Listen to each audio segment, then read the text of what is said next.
انہوں نے وہ پرچہ لیا اور اعلیٰ حضرت رحمۃ اللہ تعالیٰ علیہ کے اشعار کو انہوں نے پڑھنا شروع کیا. اور وہ جو تھے بہت بڑے نعت کو شاعر تھے. محسن کاکوروی ان کا نام تھا. انہوں نے اعلیٰ حضرت کی قصیدہ معراجیہ جو آپ نے لکھا تھا جب وہ اشعار پڑھے ہیں وہ پڑھتے گئے پڑھنے کے بعد کہنے لگے کہ علی جا یہ جو آپ نے لکھا ہے اب اس کے بعد ضرورت نہیں رہتی کہ ہمارے کلام کو بھی پڑھا جائے. جو آپ نے لکھ دیا وہ کمال لکھ دیا. کیونکہ قصیدہ معراجیہ اعلیٰ حضرت رحمۃ اللہ تعالیٰ علیہ نے جو عشق میں ڈوب کر لکھا ہے وہ مثال کسی اور شاعر کی طرف سے نہیں بن پائی. آج تک وہ سرور، وہ کیف، وہ تمثیل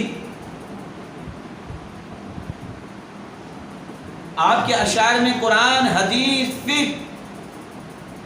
اقوال سب کچھ پنہا. یہ سب کچھ کیوں آیا؟ عشق رسول کی وجہ سے. ایک جگہ آپ نے خود کہا نا، اے عشق تیرے صدقے جلنے سے چھٹے سستے. جو آگ بجھا دے گی وہ آگ لگائے گی. یا رسول اللہ آپ سے جو ہم نے عشق کیا ہے نا، پھر کچھ عشق سے مخاطب ہو کے کہہ رہے ہیں اے عشق تیرے صدقے تیری کیا بات ہے، ہم تو جہنم کی آگ سے سستے چھوٹ گئے تیری وجہ سے. اے عشق تیرے صدقے جلنے سے چھٹے سستے. جو آگ بجھا دے گی جہنم کی، جو آگ بجھا دے گی وہ آگ لگائے گی. عشق رسول کی آگ. اے عشق تیرے صدقے جلنے سے چھٹے سستے. جو آگ بجھا دے گی وہ آگ لگائے گی. اعلیٰ حضرت علیہ رحمہ کے جو اشعار ہیں قصیدہ معراجیہ اس کے چند اشعار میں آپ کے سامنے رکھتا ہوں کہ اعلیٰ حضرت رحمۃ اللہ تعالیٰ علیہ نے کس محبت بھرے انداز میں اس معراج شریف کے واقعے کو تحریر کی. اعلیٰ حضرت علیہ رحمہ فرماتے ہیں وہ سرور کشور رسالت جو عرش پر جلوہ گر ہوئے تھے، نئے نرالے طرب کے ساما عرب کے مہمان کے لیے. بہار ہے شادیاں مبارک، چمن کو آبادیاں مبارک. ملک فلک سب اپنی لے میں یہ گر انا دل کا بولتے تھے. وہاں فلک پر یہاں زمین میں رچی تھی شادی، مچی تھی دھومیں. ادھر سے انوار ہنستے آتے، ادھر سے انوار ہنستے آتے، ادھر سے نفحات اٹھ رہے تھے. نئی دلہن کی بھون میں کعبہ، نکھر کے سمر کے نکھرا. حجر کے صدقے کمر کے ایک تل میں رنگ لاکھوں بناؤ کے تھے. غبار بن کر نثار جائیں، کہاں اب اس راہ گزر کو پائیں. ہمارے دل حوریوں کی آنکھیں فرشتوں کے پر جہاں بچھے تھے. خدا ہی دے صبر جان پرغم، دکھائیں کیوں کر تجھے وہ عالم. اعلیٰ حضرت علیہ رحمہ اپنے دل کی طرح مخاطب ہو کے فرما رہے ہیں کہ خدا ہی دے صبر جانے پرغم. اب تو خدا ہی صبر دے سکتا ہے. اے دل ہم تجھے وہ جگہ تو نہیں دکھا سکتے کہ جس راستے سے، جس جگہ سے معراج کے دولہا اللہ سے ملاقات کے لیے گئے. خدا ہی دے صبر جانے پرغم، دکھاؤں کیوں کر تجھے وہ عالم. جب ان کو جھرمٹ میں لے کے قدسی جنا کا دولہا بنا رہے. میں وہ لمحات، وہ کیف، وہ جو منظر تھا، میں اے دل تجھے کیسے دکھا سکتا ہوں. جس وقت جبرائیل، میکائیل، عزرائیل، اسرافیل سارے آئے تھے، ان کے ساتھ جنت سے براق بھی آئی تھی.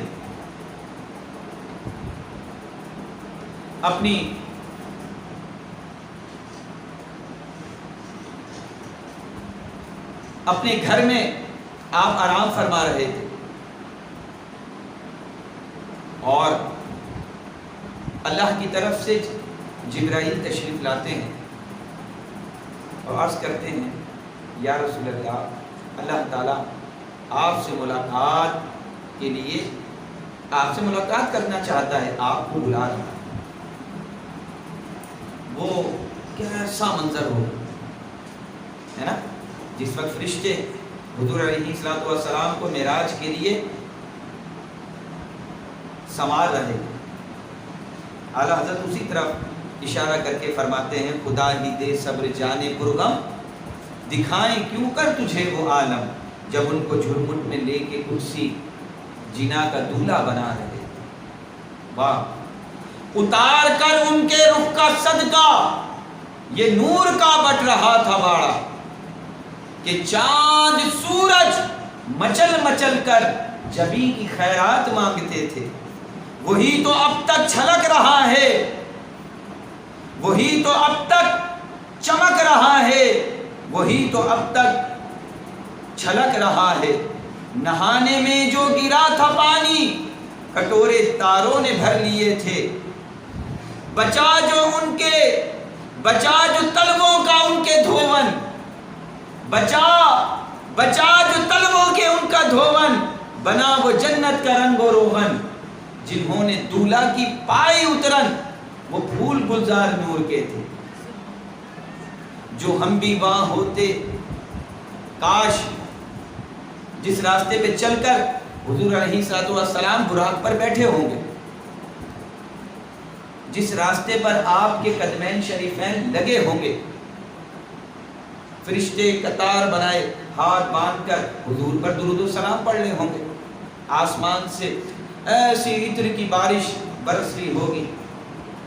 جبریل ہاتھ باندھے باندھے پیچھے چل رہے ہیں، اسرائیل لگام پکڑے ہوئے ہیں، تو کوئی زین پکڑا ہوا ہے، ہاتھ باندھے سر جھکائے فرشتے کھڑے ہیں. یہ کون جا رہا ہے؟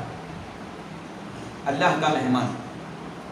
وہ کیسا نورانی اور برکت والا لمحات، وہ کیسا پرکیف منظر ہوگا.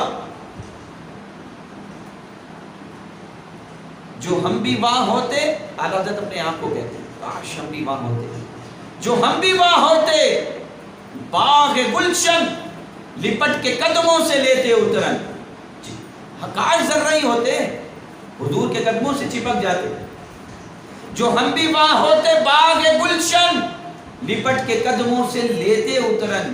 مگر کریں کیا نصیب میں یہ نامرادی کے دل لکھے تھے.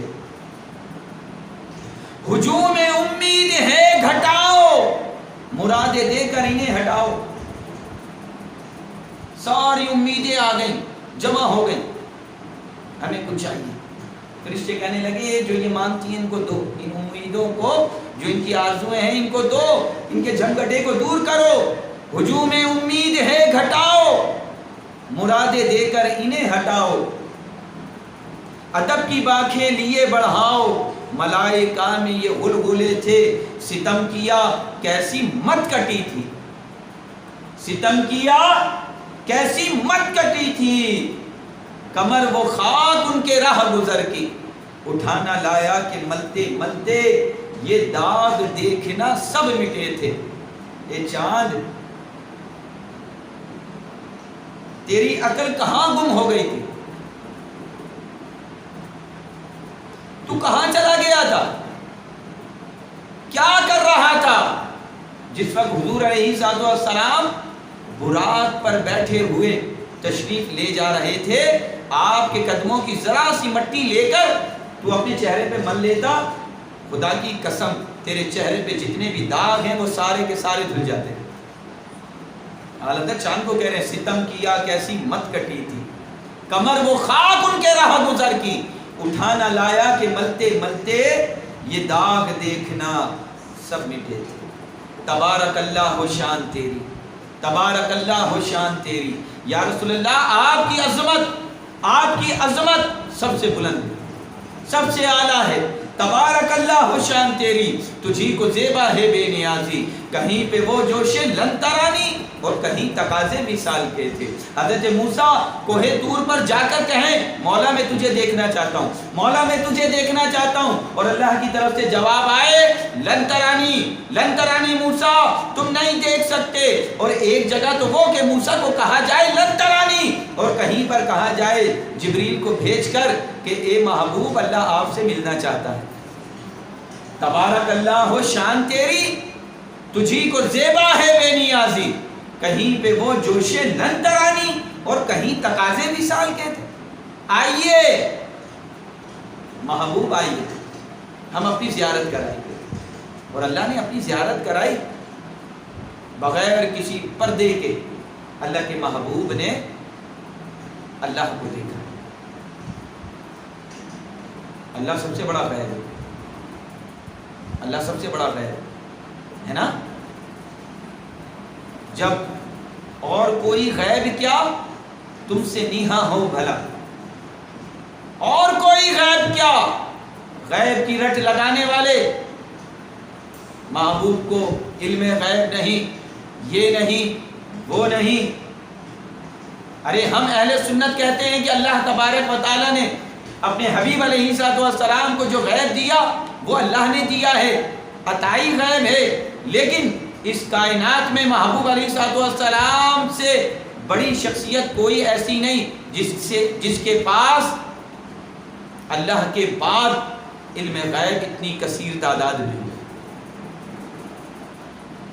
کل علم غیب تو اللہ کو ہے، لیکن اللہ تبارک و تعالیٰ نے جتنی بھی مخلوق پیدا کی ان تمام مخلوقات میں اگر سب سے زیادہ کسی کو علم دیا، علم غیب دیا، تو وہ میرے حبیب اللہ کے محبوب۔ اور کوئی غیب کیا تم سے نہا ہو بھلا، جب نہ خدا ہی چھپا تم پہ کروڑوں درود۔ گندے نکمے کمی مہنگے ہیں کوڑی کے تھی، کون ہمیں پالتا تم پہ کروڑوں درود۔ یہ قصیدہ ہے معراجیہ، یہ تو میں نے چند اشعار پڑھے۔ آپ کبھی اعلیٰ حضرت کے اشعار کو پڑھ کے دیکھیں، اس میں کیسی مٹھاس ہے، کیسی وارفتگی ہے،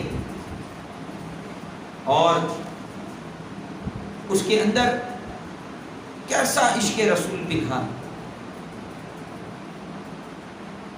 اعلیٰ حضرت کے دامن سے وابستہ ہوئی، امام احمد رضا خان علیہ رحمت الرحمان کے بتائے ہوئے طریق اور ان کے راستے پر چلی۔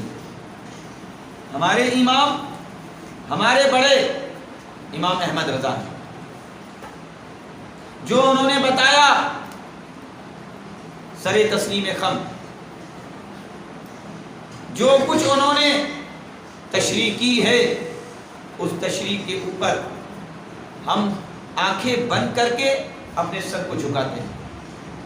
میری جتنی بھی مائیں ہیں، بہنیں ہیں، اپنے بچوں کو بتائیں اہل سنت والجماعت کے اوپر اعلیٰ حضرت رحمۃ اللہ تعالیٰ علیہ کا بہت بڑا احسان، بہت بڑا احسان۔ اگر اللہ تعالیٰ آپ کا انتخاب نہ فرماتا اور اگر حالات ایسے ہی چلتے تو شاید دین کی شکل کو بہت زیادہ بگاڑ دیا تھا، بہت زیادہ بگاڑ دیا۔ ساری زندگی جس حبیب علیہ السلام کی محبت میں گزاری، جن کا نام لیا، جن کے دربار سے ملنے والی خیرات کے اوپر ناز کیا،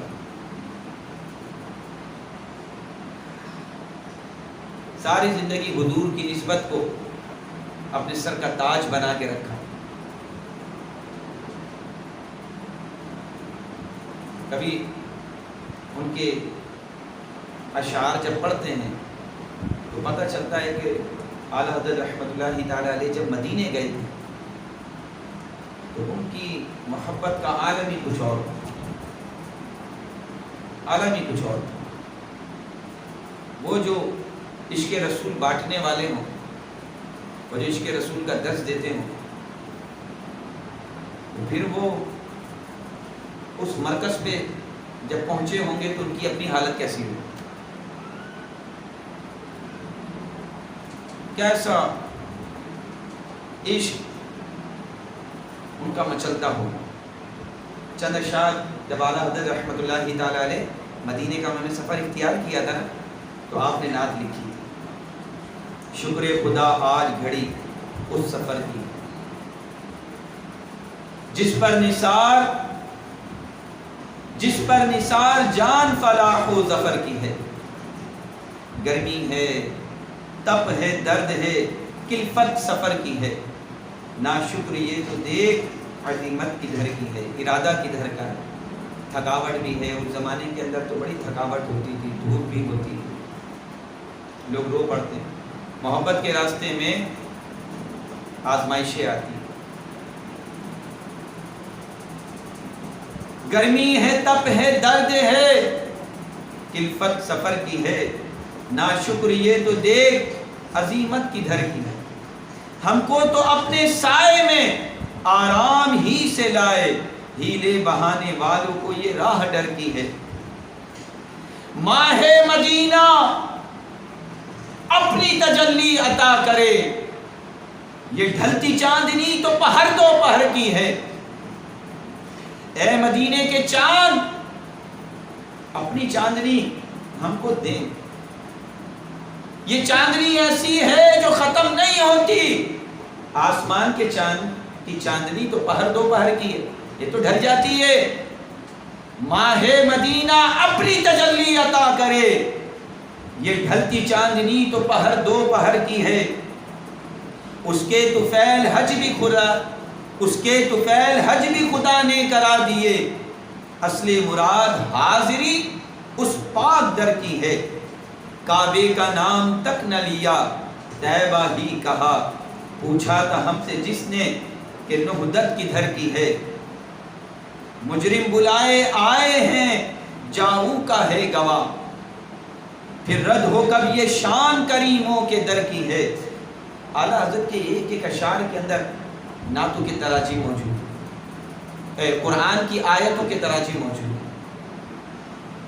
میں پچھلی جو قصیدہ معراج پڑھ رہا تھا نا، اس میں بھی قرآن تھا، اور یہ جو ابھی میں نے شعر پڑھا ہے، مجرم بلائے آئے ہیں، جاؤ کا ہے گواہ، پھر رد ہو کب یہ شان کریموں کے در کی ہے۔ قرآن میں اللہ نے فرمایا، یہ ایمان والو جب اپنی جان پہ ظلم کر بیٹھو تو میرے محبوب کے دربار میں حاضر ہو جاؤ، وہ بھی اگر تمہاری سفارش کریں اور تم توبہ کرو تو اللہ تعالیٰ تمہاری توبہ کو قبول فرما لے، اگر وہ بھی تمہاری سفارش کریں۔ مجرم بلائے آئے ہیں، جاؤ کا ہے گواہ، پھر رد ہو کب یہ شان کریموں کے در کی ہے۔ یہ پیاری پیاری کیاری تیرے خانہ باغ کی، سرد اس کی آب و تاب سے آتش سفر کی ہے۔ جنت کی کیاری ہے نا، ریاض الجنہ، اعلیٰ حضرت فرما رہے ہیں کہ اس کی ٹھنڈک کی کیا بات ہے۔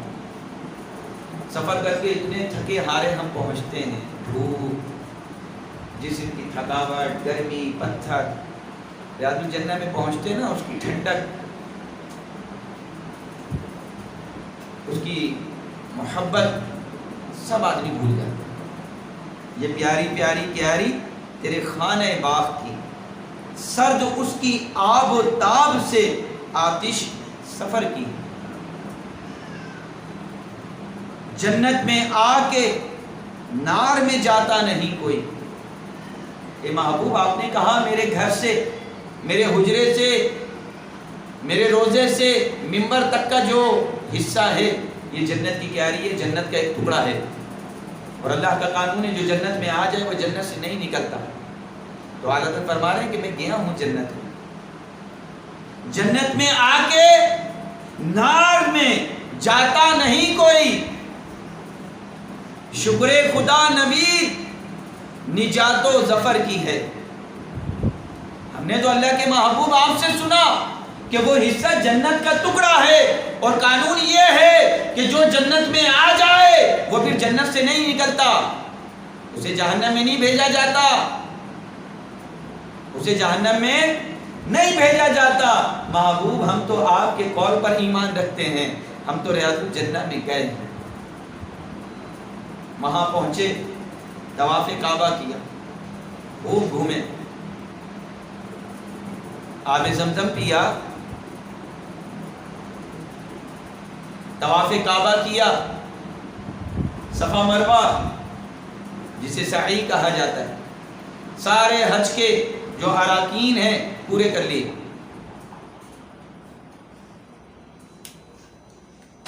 سارے حج کے ارکان پورے کر لیے۔ جب حج کر لیا تو پھر اعلیٰ حضرت رحمۃ اللہ تعالی علیہ نے اس جگہ کا رخت سفر باندھا کہ جس کے لیے گھر سے نکلے تھے۔ کہاں کے لیے؟ بھائی حج کر لیا نا، مینا چلے گئے، عرفات چلے گئے، حج کے سارے ارکان ادا کر لیے، اب کیا کرنا ہے؟ رخت سفر جب باندھا نا تو آپ نے جھوم کر کھڑے ہو کر کہا، حاجیوں آؤ، حاجیوں آؤ شہنشاہ کا روزہ دیکھیں، حاجیوں آؤ شہنشاہ کا روزہ دیکھو، کعبہ تو دیکھ چکے، کعبے کا کعبہ دیکھو، کعبہ تو دیکھ چکے، کعبے کا کعبہ دیکھو۔ اس در پہ چلتے ہیں کہ جہاں پر سب جانے کے لیے تیار رہتے ہیں، سب تیار رہتے ہیں، محبوب کی چوکھٹ پہ حاضر ہو جائیں، جو ایک بار آئے دوبارہ نہ آئیں گے۔ فرشتے، حدیث ہے، 70,000 صبح ہیں، 70,000 شام روزانہ درود و سلام پڑھنے کے لیے حضور کے روزے پہ آتے ہیں، اور جو ایک بار آیا ہے فرشتہ وہ دوبارہ نہیں آئے گا، اس کی باری نہیں آئے گی۔ اتنی تعداد ہے فرشتوں کی، لیکن محبوب کے امتی جتنی مرتبہ بھی چاہے جائیں، سب جانے کے لیے تیار ہوتے ہیں۔ کعبے کا طواف کر رہے تھے تو اعلیٰ حضرت فرماتے ہیں گویا میرے کان میں ایک آواز آئی، کوئی کہہ رہا ہے کیا مجھے بھی اپنے ساتھ لے چلو، مجھے بھی اپنے ساتھ لے چلو، میں یہاں پر کیا کروں گا؟ تم جتنے بھی سجدے کرو، جتنا بھی سر جھکاؤ، مجھے کوئی فرق نہیں پڑے گا۔ کالک جبیں کی سجدے در سے چھڑاؤ گے؟ حجر اسود گویا کہہ رہا ہے کہ سجدے کر کے میرے جبیں پہ، میں جنت سے آیا تھا تو گورا تھا، سفید تھا، کالا ہو گیا، کالا جبیں کی سجدے در سے چھڑاؤ گے؟ مجھ کو بھی لے چلو، یہ تمنا حجر کی ہے۔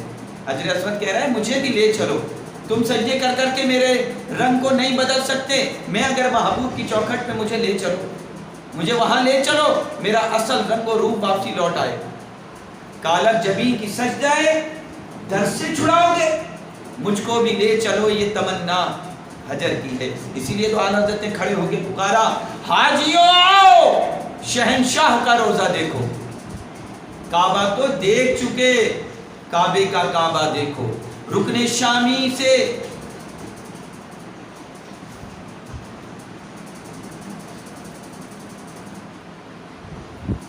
آب زمزم تو پیا، خوب بجھائیں پیاسے، آؤ جود شہ کوثر کا بھی دریا دیکھو،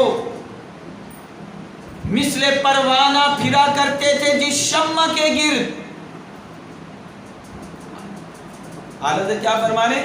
مثل پروانہ پھرا کرتے تھے جس شمع کے گرد۔ خانہ کعبہ کے گرد سب گھومتے ہیں نا، جیسے پروانے لائٹ کے گرد گھومتے رہتے ہیں، اعلیٰ حضرت فرما رہے مثل پروانہ پھرا کرتے تھے جس شمع کے گرد، گویا کہ وہ خانہ کعبہ شمع ہے اور سارے لوگ پروانے اس کے گرد گھوم رہے ہیں۔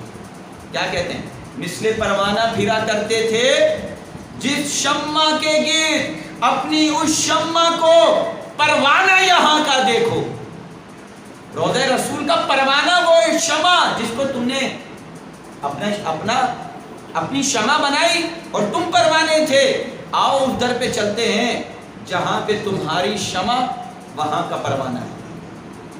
مثل پروانہ پھرا کرتے تھے جس شمع کے گرد، اپنی اس شمع کو پروانہ یہاں کا دیکھو، غور سے سن تو رضا کعبے سے آتی ہے صدا، غور سے سن تو رضا کعبے سے آتی ہے صدا، میری آنکھوں سے میرے پیارے کا روزہ دیکھو۔ اعلیٰ حضرت علیہ رحمہ کی جو شاعری ہے، اور آپ رحمت اللہ تعالی علیہ نے عشق رسول میں ڈوب کر شاعری کی ہے، وہ پڑھنے کے لائق۔ یہ تو میں ان کی زندگی کے حالات کے بارے میں آپ کو بتا رہا تھا کہ ان کے کام ایسے ہیں، علمی کمال ایسا ہے، اگر شاعری کی تو لاجواب شاعری کی، ترجمہ لکھا تو کنز الایمان ترجمہ لکھ ڈالا، فقہ لکھی تو فتاوی رضویہ بن گئی، کتابیں لکھنے بیٹھے تو 1000 کتابیں لکھ ڈالی، عشق مصطفیٰ اپنے دل میں روشن کیا تو عشق و محبت کے امام اعلیٰ حضرت بن گئے۔ اپنے آپ کو اعلیٰ حضرت رحمۃ اللہ تعالی علیہ سے جوڑ کے رکھیں، اور اعلیٰ حضرت رحمۃ اللہ تعالی علیہ کی جو زندگی ہے، جو سیرت ہے، وہ ہمارے لیے مشعل راہ ہے۔ حضور سیدنا شیخ عبد القادر جیلانی رحمۃ اللہ تعالی علیہ کی تصویر، اعلیٰ حضرت، ہمیں انہی کے نقش قدم پر چلنا ہے، اور اعلیٰ حضرت رحمۃ اللہ تعالی علیہ کی پوری زندگی جو آپ کا مشن تھا وہ علم دین، علم۔ آپ نے فرمایا کہ اہل سنت کے مدارس کی تعداد بڑھاؤ، اور ان مدارس میں اپنی اولاد کو تعلیم دلواؤ۔ اگر آپ کے اس ارشاد کے اوپر ہم عمل کرنا شروع کر دیں تو ہمارے معاشرے کے اندر ایک بہت بہترین قسم کی تبدیلی واقع ہو جائے گی۔